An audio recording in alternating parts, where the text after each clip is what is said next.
अच्छा, श्राप लग गया। और श्राप तब लगा जब पांडु जी के कोई संतान अभी तक नहीं हुई। अब क्या करें?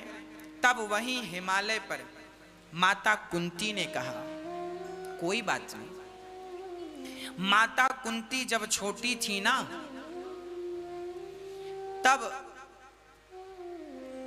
माता कुंती का नाम था प्रथा पहले, इसलिए भगवान अर्जुन को पार्थ कहकर भी बुलाते थे। पार्थ, पार्थ मतलब अर्जुन। पार्थ क्यों नाम पड़ा अर्जुन का?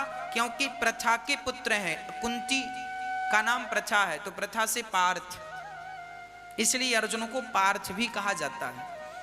जब कुंती बुआ छोटी सी बच्ची थी तो इनके नगर में दुर्वासा जी आए और दुर्वासा जी की इन्होंने बहुत सेवा की। दुर्वासा जी समझ गए कि ये कोई सामान्य लड़की नहीं, ये आगे चलकर विश्व का इतिहास लिखने वाली लड़की कुंती बनेगी और इसके पति को श्राप लगेगा। इसलिए दुर्वासा जी जानकर इन्हें 6 मंत्र प्रदान करते हैं। 6 देवताओं के 6 मंत्र दिए और कहा कि जिस देवता का तू स्मरण करेगी वो देवता आएगा और तुझे पुत्र देकर जाएगा। ये मंत्र सिद्ध करा दिए स्वयं दुर्वासा जी ने।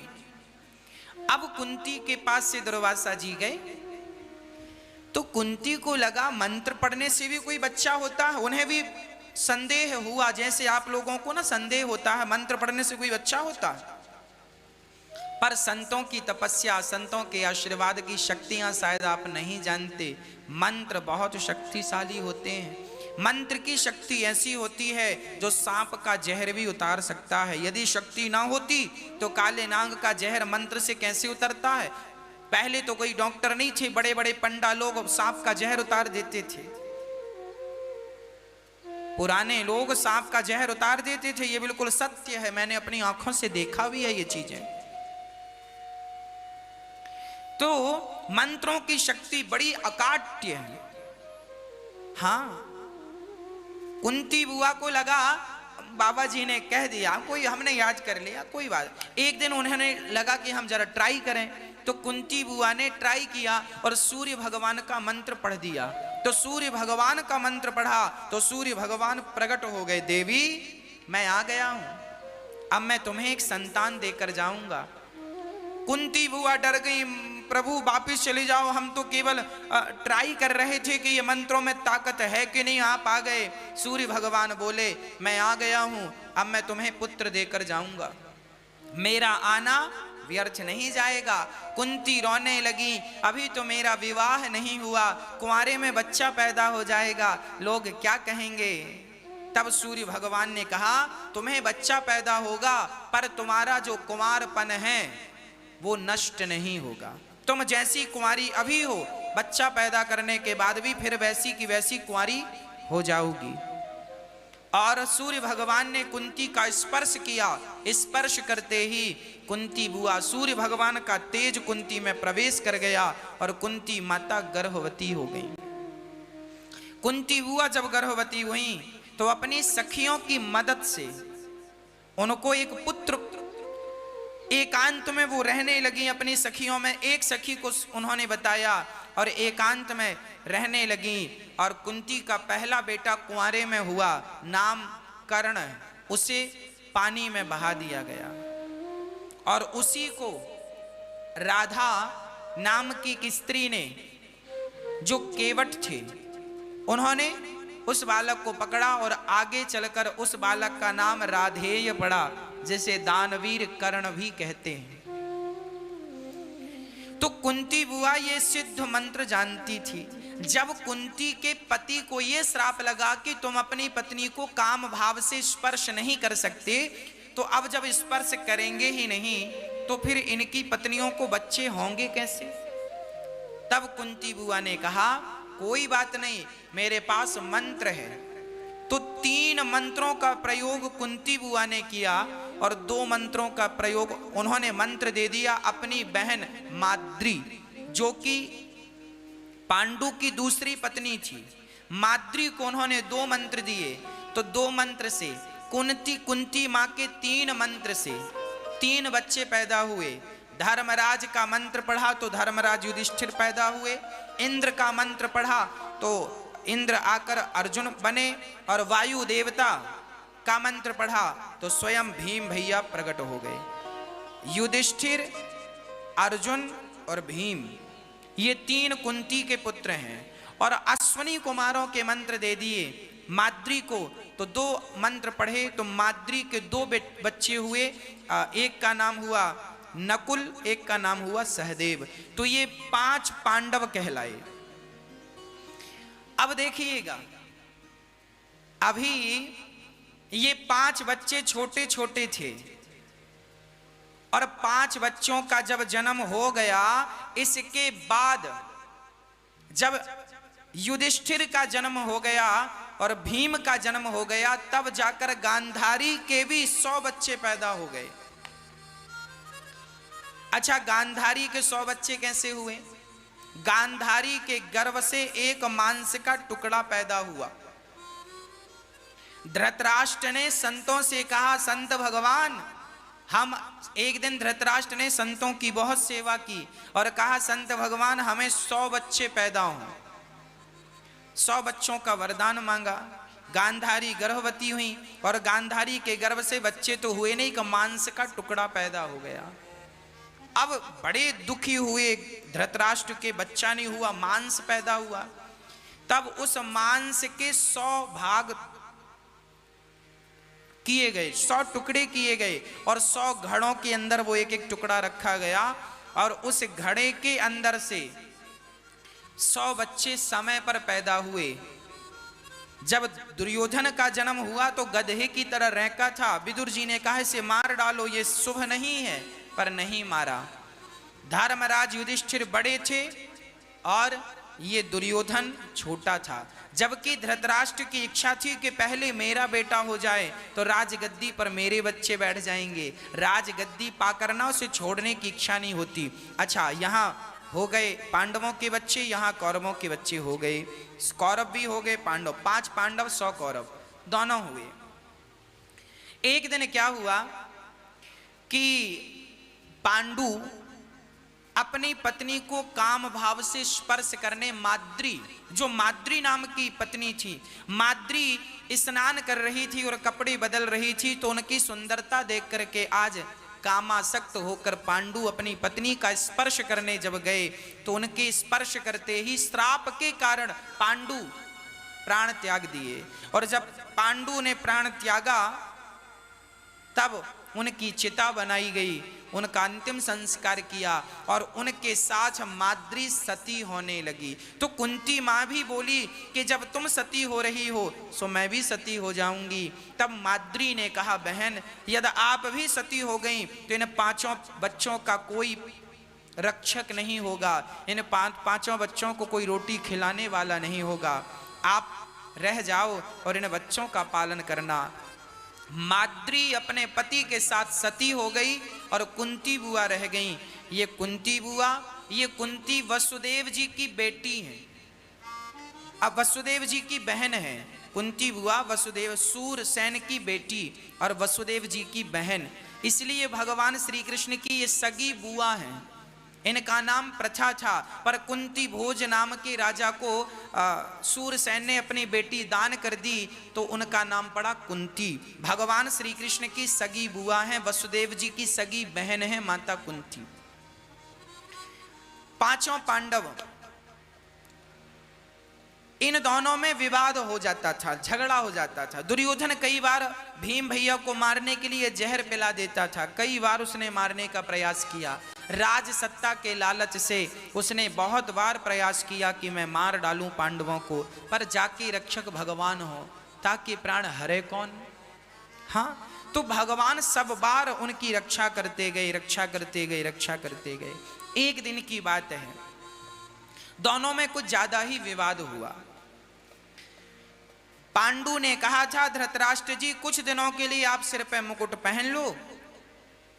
अब तो पांडु रहे नहीं, तो धृतराष्ट्र मुकुट उतारने का नाम नहीं लेते, जबकि अब बड़े हो गए हैं। धर्मराज युधिष्ठिर चाहते तो धर्मराज युधिष्ठिर का राज्य तिलक यही न्याय था, न्याय संगत तो यही था कि धृतराष्ट्र अपना मुकुट उतारते अपने भाई के बच्चों के। अब उनके पिता भी नहीं हैं, उन पर ऐसा व्यवहार नहीं करना चाहिए, उनको बिठालना चाहिए राजगद्दी पर। धर्मराज युधिष्ठिर योग्य थे, पर पुत्र मोह में धृतराष्ट्र ऐसे उलझ गए कि धर्मराज युधिष्ठिर को राज्य ना देकर उन्होंने बंटवारा कर दिया।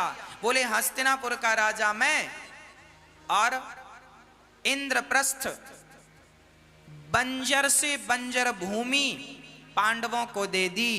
पर बंजर से बंजर भूमि जब पांडवों को मिली और उन्होंने इंद्रप्रस्थ उसका नाम रखा और खुद खेती कर करके प्रजा का पालन कर करके भगवान की कृपा से वो धन धान्य से ऐसे परिपूर्ण हुए कि एक बार जब दुर्योधन देखने गया तो हस्तिनापुर इतनी सुंदर लगी कि उनकी अपनी राजसत्ता बिल्कुल फीकी नजर आई।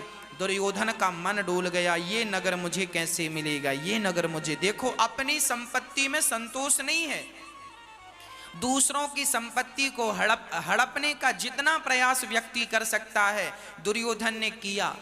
और दुर्योधन ने क्या चतुराई की, दुर्योधन ने अपने पिता धृतराष्ट्र से कहा पिताजी पांडवों को जुआ खेलने के लिए बुलाया जाए, पांडवों को जुआ खेलने के लिए बुलाया जाए। और जब जुआ खेलने के लिए निमंत्रण दिया गया, अब देखिए आप सवाल करते होंगे कि महाराज जी क्या पांडवों को जुआ खेलना चाहिए? नहीं खेलना चाहिए, जुआ खेलना गलत है। पर धर्मराज युधिष्ठिर, आप कहेंगे धर्मराज युधिष्ठिर ने जुआ क्यों खेला? धर्मराज युधिष्ठिर जी ने जुआ नहीं खेला था। एक्चुअली हुआ क्या था, धृतराष्ट्र ने एक जुआशाला बनवाई और पांडवों को बुलाया। एक सेनापति को भेजा, जाओ पांडवों को बुला कर लाओ कि तुम्हारे ताऊजी बुला रहे हैं। सेनापति गया इंद्रप्रस्थ और पांडवों से बोला युधिष्ठिर जी से, महाराज आपको आपके ताऊजी बुला रहे हैं। पांचों पांडवों को लगा चलो आज ताऊजी से वर्षों हो गए हैं, मिलकर आते हैं। पांचों पांडव द्रौपदी और हाथी घोड़े रथ सबके साथ पांडव पहुंचे, धृतराष्ट्र से मिले। तो धृतराष्ट्र ने कह दिया, देखो धृतराष्ट्र कितने कपटी हैं, जरा सुनिएगा। एक ताऊ जी अपने बच्चों के साथ ऐसा व्यवहार नहीं कर सकते, पर ये धृतराष्ट्र जैसे लोग क्या व्यवहार कर रहे हैं, जरा सुनिएगा। धृतराष्ट्र ने कहा कि सुनो युधिष्ठिर, एक बार तो मेरे कहने से जुआ खेल लो। युधिष्ठिर जी ने कहा ताऊ जी जुआ खेलना उचित तो नहीं है, ये हम लोगों को शोभा नहीं देगा। हम लोग ही जुआ खेलेंगे तो प्रजा का क्या होगा? धृतराष्ट्र ने कहा दुर्योधन की जिद है, एक बार खेल लो, कोई नुकसान थोड़ी है, घर की बात। जब ताऊ जी आज्ञा दे रहे हो, और धर्मराज युधिष्ठिर का नियम था कि ये अपने ताऊजी की आज्ञा का कभी उल्लंघन नहीं करते थे, क्योंकि इनके पिता तो बचपन में गुजर गए। अब पिता की तरह तो इनके ताऊजी हैं, तो ताऊजी का पिता के समान आदर करते थे। पर ये ताऊजी केवल आंखों के अंधे नहीं थे, बुद्धि के भी अंधे थे। अपने बच्चों से कह रहे हैं जुआ खेल लो। आप लोग कहते होंगे युधिष्ठिर ने जुआ क्यों खेला? अरे युधिष्ठिर जी की मजबूरी थी, नहीं खेलते तो अपने से बड़ों की आज्ञा का उल्लंघन होता है। और शास्त्रों में लिखा है कि माता पिता और गुरु की वाणी बिना ही विचार करें शुभ जानी, अपने से बड़े जनों की बात मान लेना ही ठीक है। तो धर्मराज युधिष्ठिर ना चाहने पर भी उन्होंने जुआ खेला, और जब खेला तो जुआ में कपट किया दुर्योधन ने। जुआ का नियम होता है, जो व्यक्ति जुआ खेलता है वही व्यक्ति पासे फेंकता है, पर यहां उल्टा था। जुआ खेल रहा था दुर्योधन और पासे फेंक रहे थे मामा शकुनी। ये शकुनी मामा कौन है? ये शकुनी मामा धृतराष्ट्र के सगे साले हैं, गांधारी के सगे भाई मामा शकुनी। गांधारी का विवाह जबरदस्ती भीष्म पितामह ने धृतराष्ट्र से कराया था।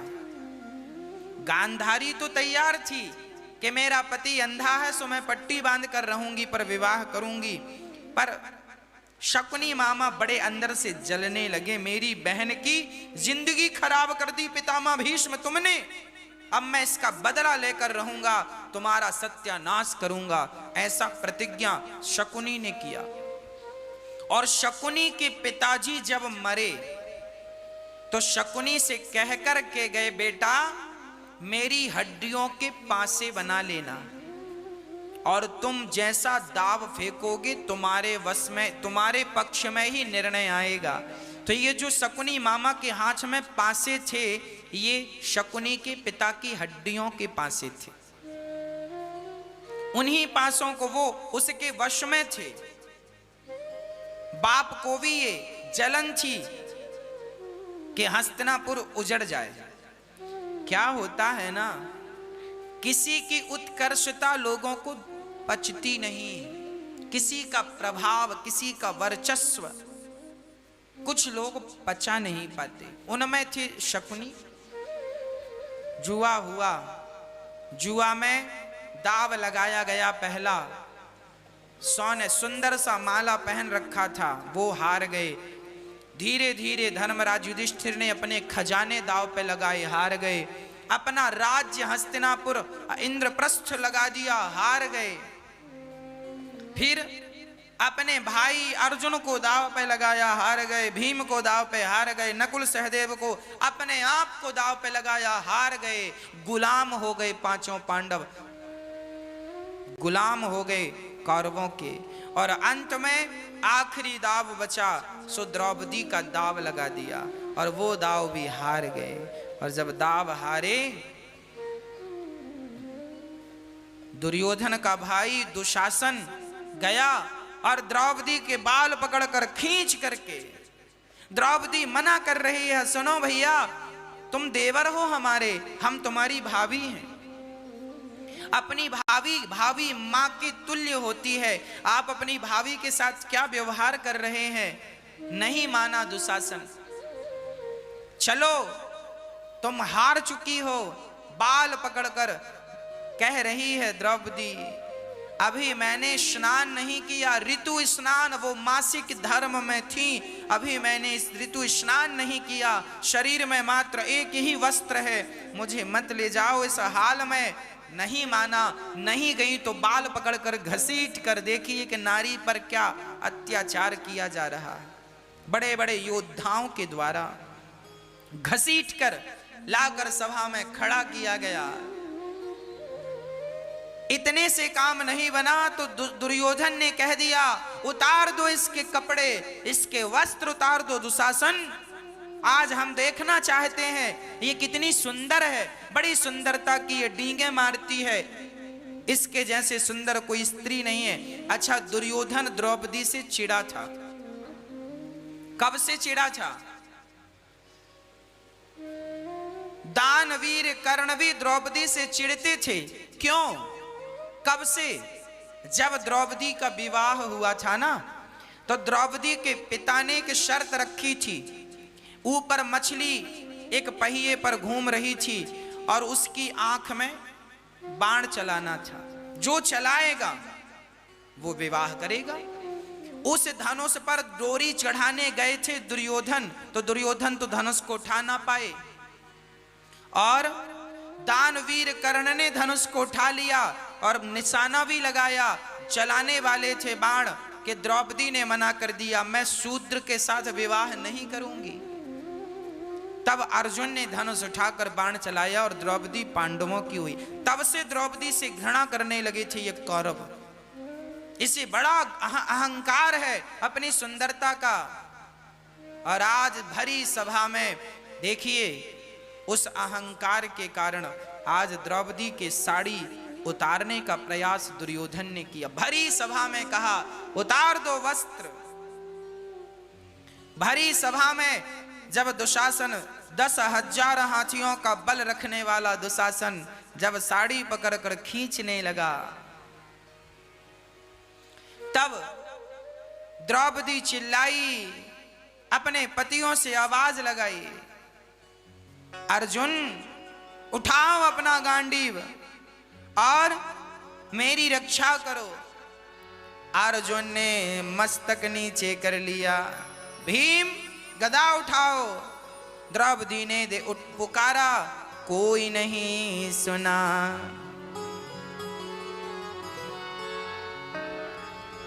कहाँ जा छिपे हो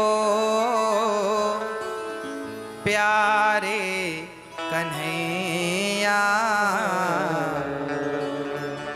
यहाँ लाज मेरी लूटी जा रही है। दुशासन के हाथों तेरी द्रौपदी की सभा बीच साड़ी खींची जा रही है। कहाँ जा छिपे हो प्यारे कन्हैया, यहाँ लाज मेरी लुटी जा रहे हैं।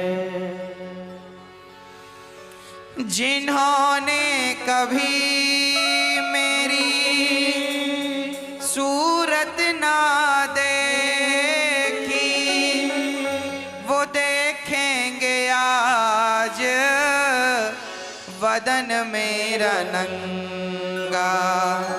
जुआ में पति जी मेरे हारे हैं बाजी, महलों की रानी लूटी जा रही है। द्रौपदी पुकार रही है, आओ अर्जुन आओ, पितामह भीष्म गुरु द्रोणाचार्य मेरी रक्षा। जब सबको पुकारा, गुरु द्रोण बोलो, पितामह बोलो, तुमसे तुम्हारी ये बहू पूछती है। पांचों पति आज बैठे सभा में, महलों की रानी लूटी जा रहे।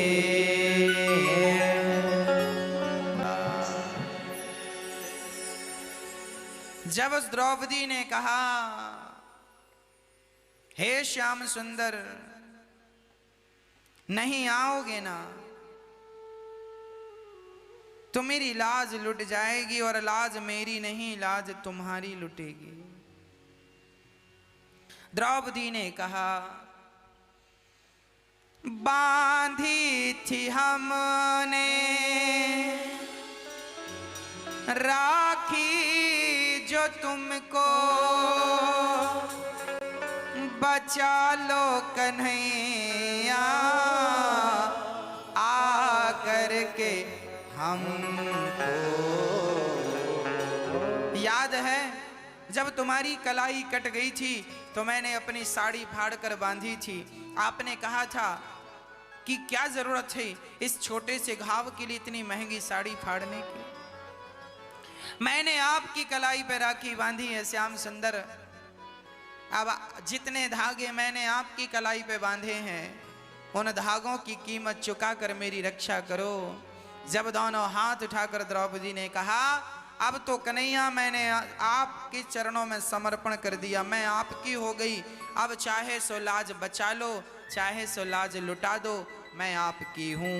जब यूं कहा तो द्वारिकाधीश द्वारिका से दौड़कर साड़ी बनकर के भगवान खींचने लगे।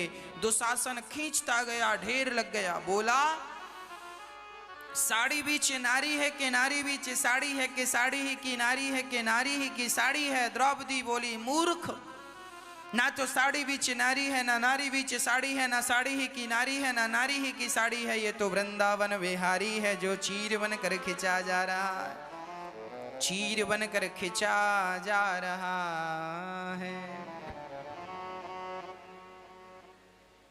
भक्तों, भगवान अपने भक्त की लाज कभी लुटने नहीं देते। याद रखिए, यदि भगवान के चरणों में सच्चा विश्वास आपका है तो वो आपकी लाज कभी लुटने नहीं देंगे।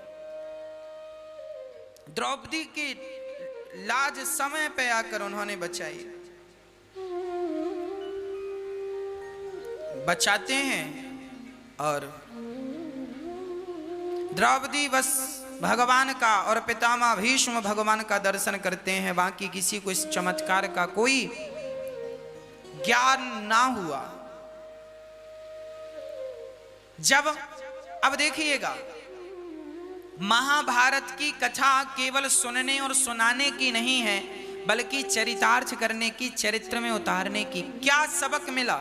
सबक यह मिला कि जीवन में कभी भी चाहे तुम्हारा बाप कहे तो भी जुआ मत खेलना। पहला सबक ये मिला। पांडवों ने चाहते तो मना कर देते, ना हम पिताजी आपकी ये बात नहीं मानेंगे। आप भी अपने पिता की गलत बात, पिता कहे कि जुआ खेलो तो पिता की ये बात कभी नहीं मानना। धर्मराज युधिष्ठिर, इस महाभारत से, इस घटनाओं से हमें यही तो ज्ञात हुआ। ताऊ जी कह रहे हैं आओ जुआ खेल लो, धर्मराज युधिष्ठिर को मना कर देना चाहिए। अर्थात जीवन में जुआ खेलोगे तो जुआ खेलने के कारण पांडवों की पत्नी भरी समाज में लुटी, भरी समाज में उसका अपमान हुआ और 12 वर्ष का वनवास पांडवों को मिला। ये किसकी देन है? जुआ की। खेल लो जुआ पांडव भैया, खेल लो और जुआ। 5 वर्ष 12 साल वनवास, 1 वर्ष का अज्ञातवास। भीम भैया को रसोइया बनना पड़ा, द्रौपदी को दासी बनना पड़ा, धर्मराज युधिष्ठिर को विराट के यहां उनका चाकर बनना पड़ा, उनका सहयोगी सलाहकार बनना पड़ा।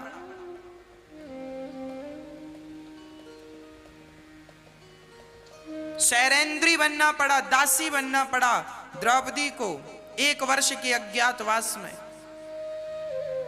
विराट के यहां। अर्थ क्या हुआ? जुआ खेलोगे तो दूसरों की गुलामी करनी पड़ेगी। जुआ खेलने वाले गुलाम ही बनते हैं। इसलिए और कौरवों ने जुआ खेला तो परिणाम देखो, सत्यानाश हो गया। 100 की 100 कौरव में एक भी जिंदा बचा। जुआ खेलने के कारण महाभारत हुआ और सर्वनाश हुआ कौरवों का। इसलिए कभी भी जुआ ना खेला जाए। मैं आपसे हाथ जोड़कर प्रार्थना करता हूं, आज के युवाओं को, आज देखिए भारत में कोरोना चल रहा है, लोग मर रहे हैं, ऑक्सीजन की कमी है, पर मेरे देश में अभी आईपीएल चल रहा है। मुझे जरा ये बताओ कि अभी भारत को आईपीएल की जरूरत है या ऑक्सीजन या हॉस्पिटल की जरूरत है? जितना खर्चा आईपीएल में किया गया, इतना यदि हॉस्पिटल बनाने में किया गया होता तो आज भारत की ये स्थिति ना होती। पर भारत के लोगों को तो आईपीएल चाहिए। बता दो मुझे कोई भी, आज क्या आईपीएल की जरूरत है? क्रिकेट की जरूरत है। और आज बड़े बड़े क्रिकेटर उकसाते हैं आपके बच्चों को जुआ खेलने की। क्रिकेट में जुआ लगाओ, जुआ खेलो, उकसाते हैं आपको। वो डायरेक्ट नहीं, इनडायरेक्ट यही कहना चाहते हैं कि अपनी जिंदगी, अपनी लाइफ बना लो।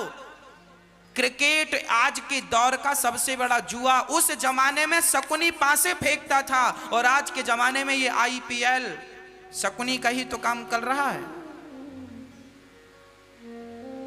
आपके बच्चे जुआ में पैसा लगा लगा कर तबाह हो जाते हैं। उनको लगता है हम जीत जाएंगे, पैसा मिल जाएगा। मिलता कुछ नहीं है, डूब जाता।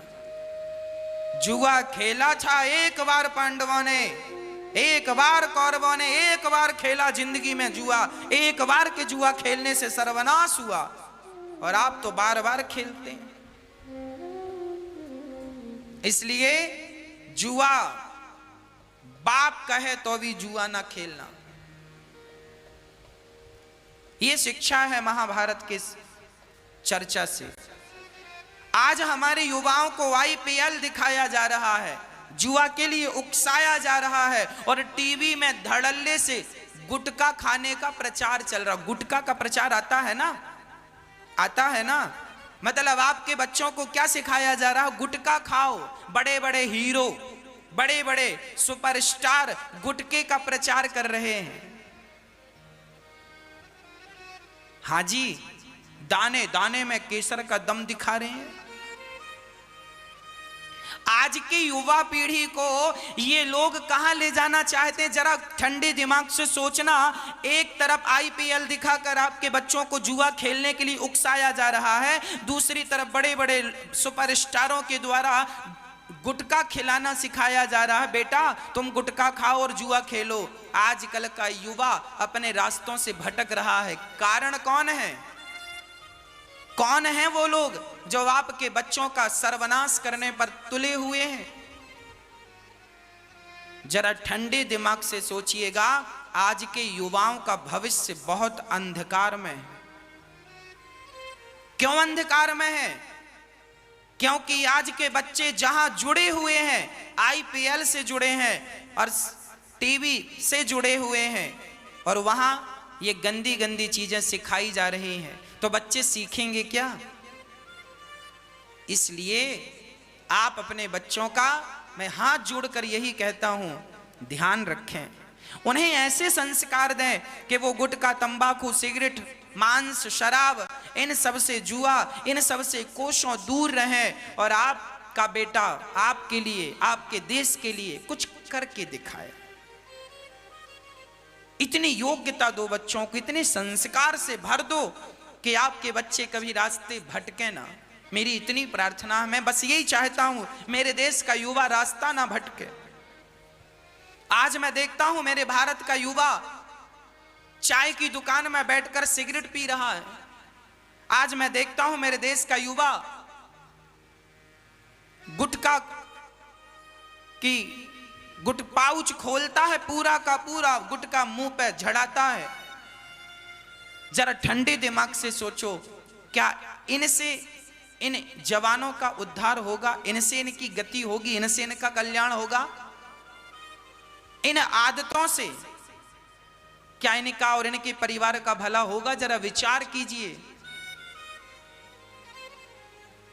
और आज टीवी, अब बताओ, टीवी पे गुटखा का प्रचार सरकार को रोकना चाहिए क्या? ये गंदी चीजों का प्रचार टीवी पे क्यों दे रहे हो भाई? टीवी सब लोग देखते हैं, उसमें गुटखा का प्रचार देने की क्या जरूरत है? क्या अच्छी चीज है? कोई विरोध नहीं करता, कोई रोकता नहीं है, इसलिए ये सब चीजें बढ़ती जाती हैं। वो दिन दूर नहीं जब कल से टीवियों पे शराब का प्रचार शुरू हो जाएगा।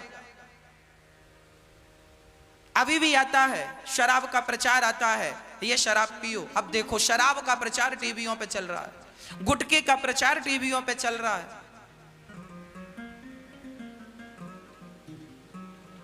क्या होगा? मैं तो सिर्फ आपको सावधान करता हूं। मेरे देश में आईपीएल की जरूरत बिल्कुल नहीं है, अच्छे हॉस्पिटलों की जरूरत है, अच्छे विद्यालयों की जरूरत है। आईपीएल की बिल्कुल जरूरत नहीं है।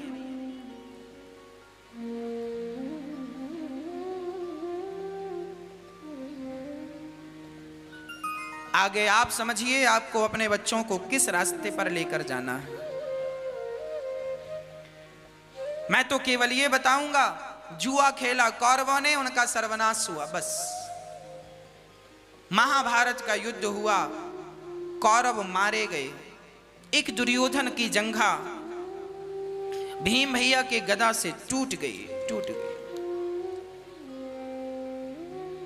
तुरंत गुरु द्रोणाचार्य जी का बेटा आया, मित्र मैं आपकी क्या सेवा और सहायता करूं, क्या सहायता करूं बताइए। कहा कि मुझे एक इच्छा है, मैं पांडवों को मरा हुआ देखना चाहता हूं। ठीक है, पांडवों को मरा हुआ देखना चाहते हो, सो ठीक है, मैं अभी लाता हूं। 5 बच्चों, द्रौपदी के 5 बच्चों को पांडव समझकर अश्वत्थामा ने 5 का सिर काट दिया। सुबह द्रौपदी ने देखा मेरे बच्चे सोकर नहीं उठे, ध्यान से देखा 5 बच्चों का सिर नहीं था, धड़ पड़े थे, रोने लगी। अर्जुन ने अश्वत्थामा को पकड़कर लाना चाहा, ब्रह्मास्त्र चलाया। अर्जुन भगवान की शरण ग्रहण करते हैं। कृष्ण कृष्ण महाबाहो भक्तानां भयंकरा, त्वमेको दह्यमानानामपि वर्गोऽसि संस्रते।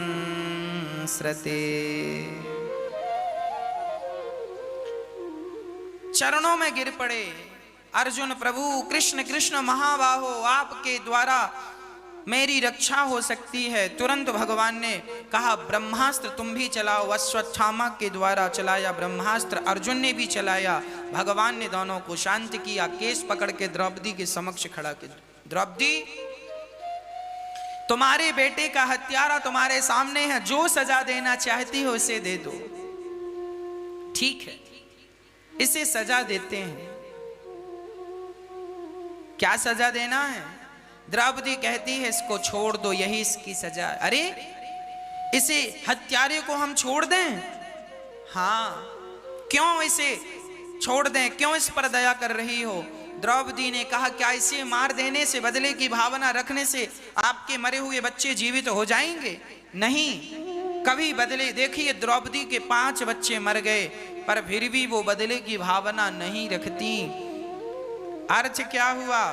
अर्थ यही हुआ कि कभी बदले की भावना, गोस्वामी जी कहते हैं, दया धर्म का मूल है, पाप मूल अभिमान, तुलसी दया न छोड़िए जब तक घट में प्राण। दया हमें कभी नहीं छोड़नी चाहिए। क्यों? क्योंकि द्रौपदी एक मां है और मां दया की प्रतिमूर्ति है। द्रौपदी के 5 बच्चे मरने पर भी वो कहती हैं यदि इसको मार डालोगे कल इसकी मां रोएगी और मैं किसी मां को रोता हुआ नहीं देख सकती। हाँ, एक मां ही ऐसी होती है जो किसी को रोता हुआ नहीं देख सकती। कोई भी बच्चा रोता है ना, तो मां कोई भी हो, आपसे उस बच्चे का कोई लेना देना ना हो, फिर भी आंखों में आंसू आ जाते हैं कि ये बच्चा क्यों रो रहा है। मां हर बच्चे में अपना बच्चा देखती है, मां हर बेटे में अपना बेटा देखती है। मां तो मां होती है। तू कितनी अच्छी है, तू कितनी भोली है, हो प्यारी प्यारी है। ओ माँ, ओ माँ, ओ माँ, प्यारी माँ, तू कितनी अच्छी है, तू कितनी भोली है, ओ प्यारी प्यारी है।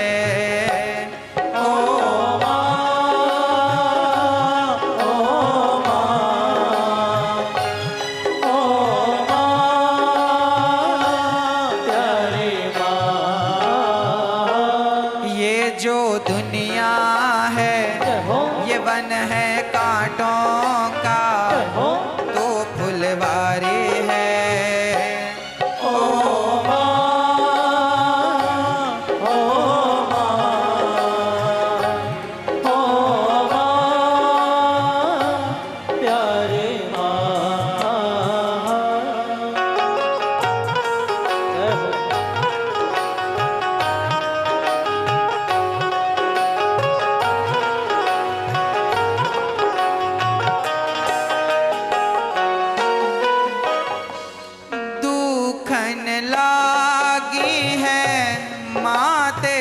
अखियां, हाँ दुखन लागी है माँ तेरी अखियां, मेरे लिए जागी है तू, मेरे लिए जागी है तू, सारी सारी रतियां मेरी निंदिया पे, वो अपनी निंदिया भी तूने वारी है।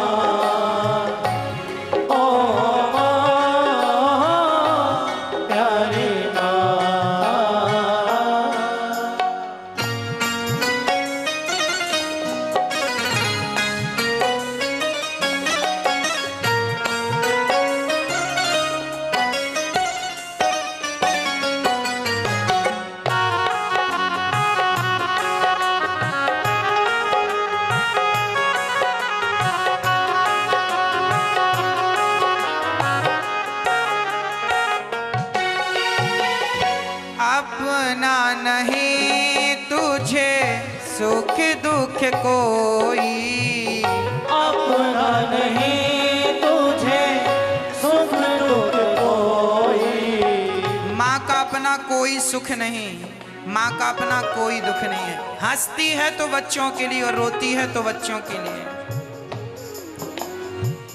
अपना नहीं तुझे सुख दुख कोई, अपना नहीं तुझे सुख दुख कोई, मैं मुस्काया तू मुस्काई, मैं रोया तो रोए, मेरे हंसने पे मेरे रोने पे तू बलिहारी है।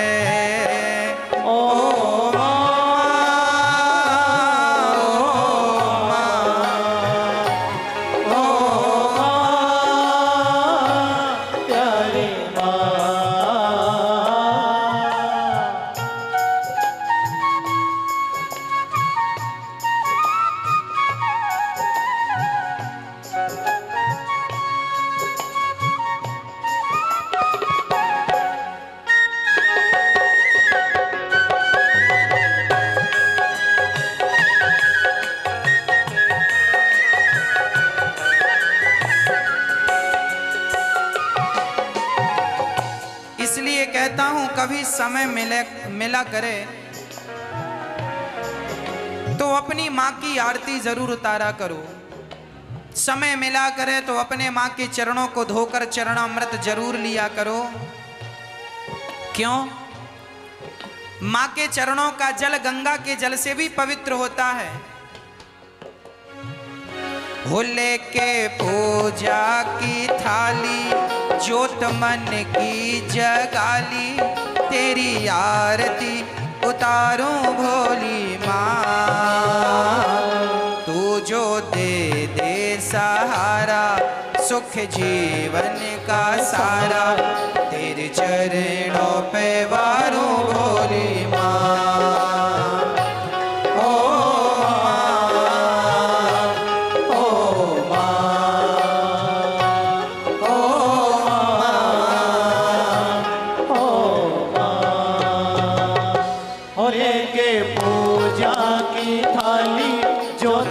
की जगाली, तेरी आरती उतारो भोली माँ।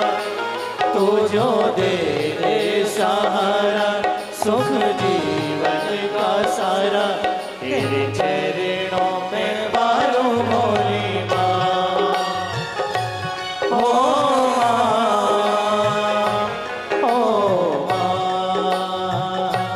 माँ की आरती उतारने से ही सबकी आरतियां हो जाया करती हैं। माँ की परिक्रमा लगाने से ही सारे धामों की परिक्रमा हो जाया करती है। मत भूलिए कि गणेश जी ने अपने माँ बाप की प्रदक्षिणा की तो सारे ब्रह्मांड की परिक्रमा करने का उनको फल प्राप्त हो गया। खुशियों का दिन आया है, जो मांगा वो पाया है। आज मुझे मेरी माँ ने बेटा कह के बुलाया,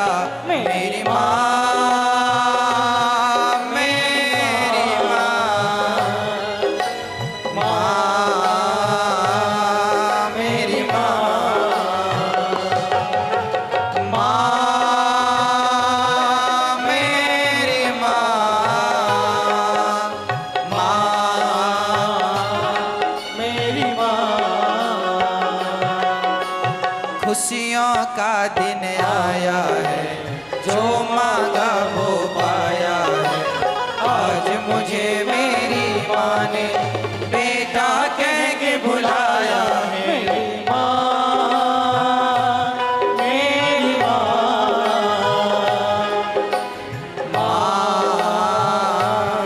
मेरी माँ। उस दिन बेटा होना सफल हो जाता है जिस दिन माँ कह दे कि मेरे बेटे जैसा भगवान सबको बेटा देना। इसलिए कहता हूं माँ का ऋण तो कभी चुका ना पाओगे, पर सेवा करके माँ को प्रसन्न करके उस ऋण को कुछ कम जरूर किया जा सकता है। माँ जानते हो बच्चों के लिए क्या होती है? माँ बच्चों की शान है, माँ बच्चों की जान है। हाँ, माँ बच्चों की जान होती है, माँ बच्चों की जान होती है। वो होते हैं किस्मत वाले, वो होते हैं किस्मत वाले जिनकी माँ होती है। कितनी सुंदर है वो, कितनी शीतल है, प्यारी प्यारी है। ओ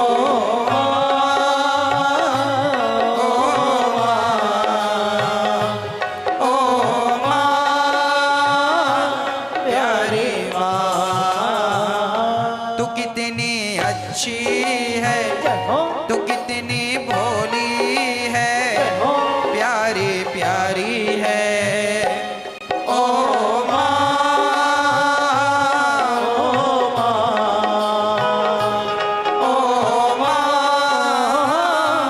प्यारी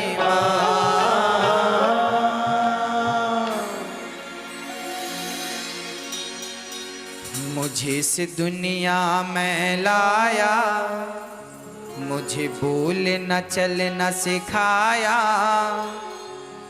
ओ मात पिता तुम्हें वंदन, मैंने किस्मत से तुम्हें पाया। पूजा है तुझको, पूजेंगे हरदम, माँ के ही अर्पण है ये मेरा जीवन। मेरी माँ एक मंदिर है और ममता पूजा है। एक वो ही भगवन है और कोई न दूजा है। ये मेरी कहानी है, प्यारी जिंदगानी है। आज हूँ मैं जो कुछ भी, मेहरबानी तेरी है। तेरे जीवन में खुशियाँ तमाम आएंगी, तेरे जीवन में खुशियाँ तमाम आएंगी। ले ले माँ की दुआएं तेरे काम आएंगी, ले ले माँ की दुआएं तेरे काम आएंगी। माँ की दुआओं में ऐसा असर है कि सोए भाग्य जगा देती है। माँ की दुआओं में ऐसा असर है कि सोए भाग्य जगा देती है। मिट जाते हैं हर दुख, मिट जाते हैं दुख दर्द सभी, माँ जीवन में चार चांद लगा देती है।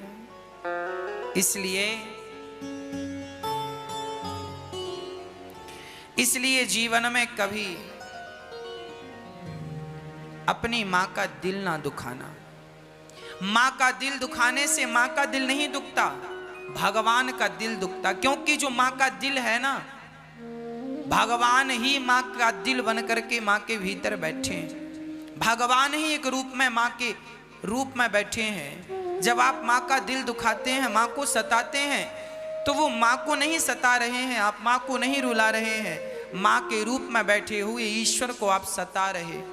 रावण जैसा होगा। रावण के 1 लाख बेटा थे, 1.25 लाख नाती थे, पर जब चरित्र बिगड़ा तो कोई चिता में आग लगाने वाला नहीं बचा। 1 लाख और 1.25 लाख नातियों में से एक नहीं बचा। सर्वनाश, केवल जुआ, केवल पराई स्त्री को देखने से सर्वनाश, गलत निगाहों से। कलयुग का चौथा मांस ठिकाना है, जहां मांस होगा वहां सर्वनाश। मांस ना खाइए, शराब ना पीजिए, जुआ ना खेलिए, पराई स्त्री और पराए पुरुष से बचिए। इसी से आप सबकी, हम सबकी भलाई है, इसी से भगवान प्राप्त हो जाएंगे यदि हम इन बुराइयों का त्याग करके भगवान के नाम का आश्रय ले लें तो। राजा परीक्षित ने 5वां स्थान सोना दिया। राजा परीक्षित के सिर पे मुकुट थी। राजा परीक्षित की बुद्धि कलयुग ने बिगाड़ दी और उनसे एक संत का, अच्छा कलयुग जब सिर पे बैठता है ना तो वो आपसे गलत गलत काम करवाता है। आप ना चाह करके भी, राजा परीक्षित ने कहा 5वां स्थान हम तुम्हें सोना देते हैं। जो पाप की कमाई का सोना है उसमें कलयुग बैठता है, जो मेहनत की कमाई का सोना है उसमें कृष्ण बैठते हैं। राजा परीक्षित के सिर पे मुकुट थी, वो जरासंध की मुकुट थी, पाप की मुकुट थी। कलयुग को मौका मिल गया परीक्षित की खोपड़ी में बैठने का और राजा परीक्षित की बुद्धि बिगाड़ दी। जिनकी बुद्धियां बिगड़ी हैं उन पर कलयुग ही तो सवार है। इसलिए कहता हूं अपने मस्तिष्क में कृष्ण को बिठाइएगा ताकि कलयुग को प्रवेश ना मिले। राजा परीक्षित की बुद्धि में कलयुग बैठा तो उनसे गलत कराता है। एक संत का अपमान, जब आप बड़ों का अपमान करते हैं मतलब आपकी बुद्धि में कलयुग बैठ गया और आपसे वो गलत गलत करा रहा है। आप उसकी चपेट में हैं और आपका वो सत्यानाश करके ही रहेगा। जब बड़ों का अपमान करेंगे, श्राप मिल गया, तिलंगित मर्यादम तक्षका सप्तमे, यानी जाओ पिता का अपमान किया है, आज से 7वें दिन तुम्हें तक्षक डसेगा। समीक जी के पुत्र श्रृंगी ऋषि ने श्राप दे दिया। राजा परीक्षित जैसे धर्मात्मा राजा की बुद्धि कलयुग से बिगड़ गई और उन्हें 7 दिन में मरने का श्राप लग गया। बात तो यह थी राजा परीक्षित को 7 दिन में ही मरना था। श्राप संत ने तो याद दिलाया है कि 7 दिन बाद मरना है, पगले कुछ उपाय कर। परीक्षित शुकताल गए हैं जहां सुखदेव जी का आगमन हुआ। सुखदेव जी से प्रश्न किया है, गुरुदेव जी से 7 दिन में मरना चाहिए, मरना हो से क्या करना चाहिए? ऐसा प्रश्न जब राजा परीक्षित ने किया है, सुखदेव जी ने उन्हें भागवत की कथा सुनाकर उनका कल्याण किया है। क्या सुनाया है उस चर्चा को कल करेंगे। आइए सभी संत सुखदेव भगवान इत्यादि भगवान नाम भगवत कथा सुना रहे हैं। आइए सुखदेव भगवान को प्रणाम करते हैं। आप आसन पर बैठे हैं और राजा परीक्षित हाथ जोड़कर उनके सामने बैठे हैं। बड़े बड़े ऋषि मुनि बैठे हैं। आगे की कथा ध्रुव चरित्र कल सुनेंगे 2:30 से 6। ये कथा YouTube पे आप अनिरुद्धाचार्य जी डालिए,